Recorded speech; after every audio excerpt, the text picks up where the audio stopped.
जय Shri Krishna everyone, welcome to TY classes. आज हम लोग chapter 6 transportation in plant and animal का टॉपिक है schematic diagram of circulation.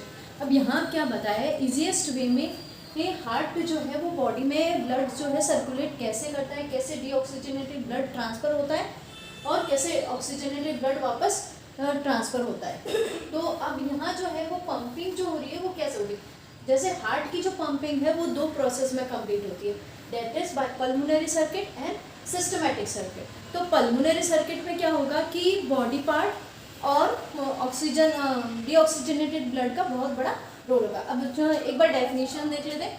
Pulmonary circuit means blood from the body transfer to the heart by veins and then it transfer to the lungs by pulmonary arteries.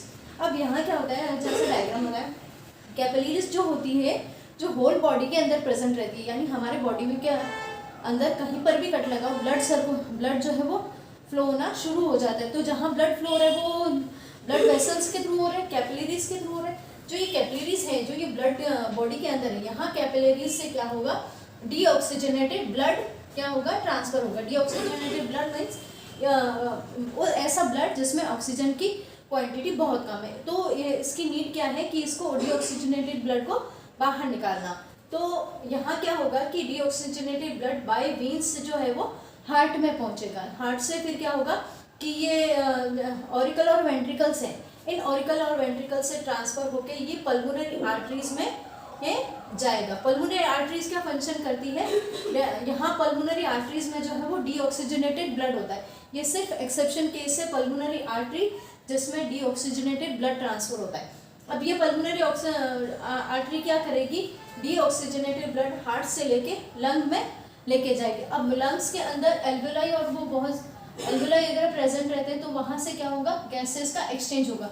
Gases exchange means respiration के through क्या होगा, CO2 जो है वो बाहर निकल जाएगी और ऑक्सीजन जो है वो अंदर आ जाएगी। अब ऑक्सीजन अंदर आ गई है, नेक्स्ट ये जो exchange of gases takes place है, तो यानी लंग्स में क्या हो रहा है, गैसेस का एक्सचेंज हो रहा है। देन उसके बाद बात करते हैं सिस्टमैटिक सर्किट। अब सिस्टमैटिक सर्किट में क्या होता है, oxygenated blood from the lungs transfer heart by pulmonary vein, then it transferred whole body by arteries. अब सिस्टमैटिक सर्किट में क्या होता है कि ऑक्सीजनेटेड ब्लड लंग्स में आ गया है। अब लंग्स से क्या होगा कि ये जो ऑक्सीजनेटेड ब्लड है ये हार्ट में जाएगा।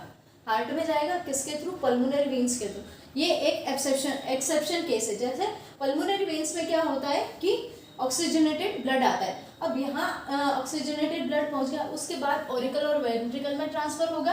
देन ऑरिकल और वेंट्रिकल से ट्रांसफर होके ये आर्टरीज में जाएगा। आर्टरीज में जाके आर्टरीज से जो है वो क्या होगा, होल बॉडी के अंदर वापस ट्रांसफर होगा। पर सेल्स और पर टिश्यूज के अंदर जो है वो ऑक्सीजन जो है वो पहुँचाएगा। इट मीन्स जो है वेन्स का काम क्या होता है कि डीऑक्सीजनेटेड ब्लड बॉडी से लेके जाना। लेकिन एक्सेप्शन केस कौन सा है, पल्मोनरी वेन जहां ऑक्सीजनेटेड ब्लड ट्रांसफर होता है। और आर्टरीज का फंक्शन क्या है कि ऑक्सीजनेटेड ब्लड को ट्रांसफर करना। लेकिन एक्सेप्शन केस है एक पल्मोनरी आर्टरीज जिसमें क्या होता है, डीऑक्सीजनेटेड ब्लड ट्रांसफर। तो ये तो रहा whole process of systematic diagram of circulation. Thank you.